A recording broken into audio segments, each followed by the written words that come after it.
have insurance, you can call 211 for information on any resources available locally. We're updating readyharris.org also with a section on community resources. We're continuing to update that page as more resources come online.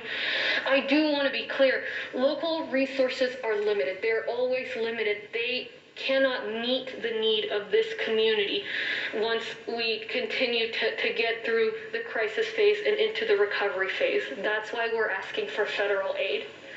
On the note of federal aid, it's crucial for us to show evidence of the impacts that this disaster has had in our community.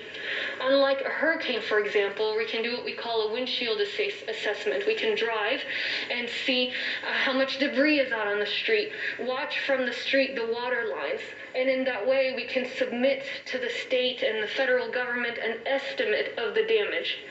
This crisis, had most of its damage within the homes. And so we rely on you, the residents, to report the damage you have so that we can then pass that on to the state government, they pass it on to the federal government, and make a case for why we need federal assistance.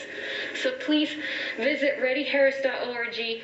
There is a form you can submit that detailing the damage you've suffered. That doesn't mean that you will receive aid, but it helps us make a case so that we increase our chance of receiving very significant federal aid for our community. We need to talk also about scammers. As we've seen, disasters bring out the best in people, and they also bring out the worst in some. We continue to hear stories of folks trying to take advantage of the situation to charge unfair prices on vital resources. So remember that if you find information on people you encounter, individuals, businesses engaging in price gouging, you can report that on readyharris.org, and there is a phone number as well. In any disaster, recovery takes time. It takes time to clean, it takes time to rebuild, but we'll get there.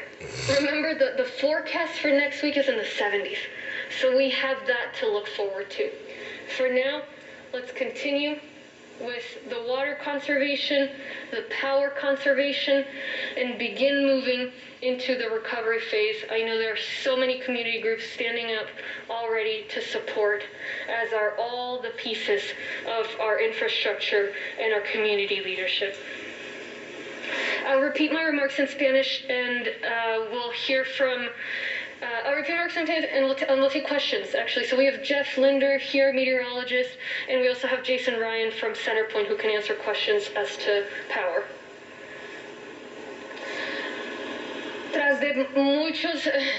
You've been listening to Harris County Judge Lena Hidalgo, the very latest with the county's response on this crisis with the water and also the power. Right now, she's saying 20,000 homes without power, mainly because of issues from the storm.